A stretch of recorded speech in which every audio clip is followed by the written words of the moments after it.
Are you finding it difficult to understand the healthcare law and all that it entails? You're not alone. Many Americans are kind of confused by it all. Nicole Duretz is AARP's Vice President of Health and Family Education and Outreach. She's here to tell us what the changes mean to you. Welcome, Nicole. This could be a little bit overwhelming. Yes, it can. So the official name is the Affordable Care Act. That's right. Sometimes people refer to it as Obamacare or the health law, but the official name is the Patient Protection Affordable Care Act. And first, let's talk about the changes people are going to see for those who are insured. Sure. Well, for folks who have insurance already, you're not actually going to experience tremendous changes. You'll still be getting your insurance. Most of us get it through our workplace or through Medicare. But there are some new protections. There's free preventive benefits. There's the fact that you can't be dropped just because you get sick, and nobody can be denied. So that's really important. So we're talking about screenings that you might have paid for before, mammograms, shots, all this is covered. Right. And you don't have to do anything extra if you already are enrolled. That's exactly right. Actually, a lot of people go into their doctor's office and expect they have to pay a copay, and then they walk out with no bill. And so they're kind of pleasantly surprised, but they don't know it's because of the law. Got it. Now, and also another big feature, I think, is that you could stay on your parents' policy up into a later age. That's right. So if your family has a family coverage plan, adult children up to the age of 26 can stay on that plan. It doesn't matter if they live at home, they could be married, but they can still stay on their family plan if that's available. All right. And it's going to change, though, for those who are on Medicare. We have different changes, different set of rules. Right. So Medicare doesn't change. It's still a great plan. It's still out there. Millions and millions of people rely on it. But again, there's some real benefits. Again, the preventive care benefits are there. No additional out-of-pocket cost. It's free when you go and get a mammogram or testing for diabetes. That's fantastic. Also, a lot of people rely on medications to stay healthy. And there's a prescription drug coverage under Medicare, and there used to be this thing called the donut hole or coverage gap. And when you fell into that, you had to pay all the cost of your medications out of pocket. And that's going away. So you're going to only have to pay about 25% of the cost, and then there's discounts until that's fully implemented. So actually we might be seeing discounts when it comes to prescription drugs. Right now, as a matter of fact, that your brand name prescription drugs are discounted at 51%.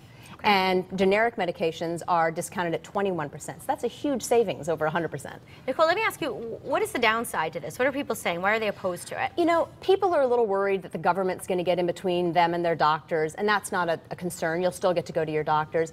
And so that's one of the things that get people a little bit nervous. And there's also the requirement that everyone have health coverage. Now, most of us, I think it's about 84% of Americans have coverage, either through Medicare or through your employer. But for those people who don't have coverage, this is a huge opportunity to get affordable care. Because as you said, you never know when you're going to have an accident or you might need a procedure done. Exactly. You can be riding your bike and hit a stone, and over the handlebars you go. That could be an emergency room visit that's very expensive. Sure. Let's get back to talking to Medicare, because a lot of our viewers are senior citizens. Sure. You do have to sign up, though. So for Medicare, you sign up when you're 65. Sure. And then every single year during open enrollment, you can decide if the Medicare prescription drug plan you have works for you. You can always switch it. And for people who have Medicare Advantage, they can decide they want to switch to a different plan every year during open enrollment. Okay, and speaking of open enrollment, is this happening now or are we waiting? So for those folks who are going to be able to buy new health coverage in the health marketplaces, that's going to begin on October 1st this year. And so you'll go in and you can sign up, and you can pick a plan that works for you. You can do it online. You can call someone for help and do it on the phone. And then there are going to be people who can work with you in person also. Well, there really are a lot of options, though, if you do need help. Where can people find that? So you can go to AARP's tool, which is called Health Law Answers, at www.healthlawanswers.org.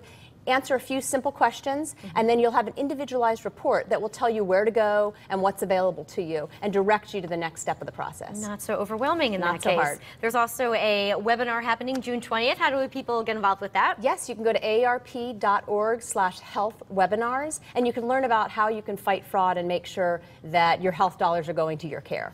All right, well, let's put that information up on the screen in case you missed it. You could see the health webinars right there, June 20th at 2 o'clock. The website is there. You could certainly check it out there. Join the fight against healthcare scams and fraud. Pretty easy, and the registration information is there as well. And for more information on AARP Connecticut and Hartford, the toll-free number is 866-295-7279, or visit aarp.com/CT. A lot of places to find information, Nicole, and you are really just a wealth of knowledge. Thank you for breaking it down for us. Thanks so much for having me. All right, up next, we recently talked to an author who says give peas a chance, and we learned how to make homemade baby food. We'll share that story when Style returns. We'll be right back.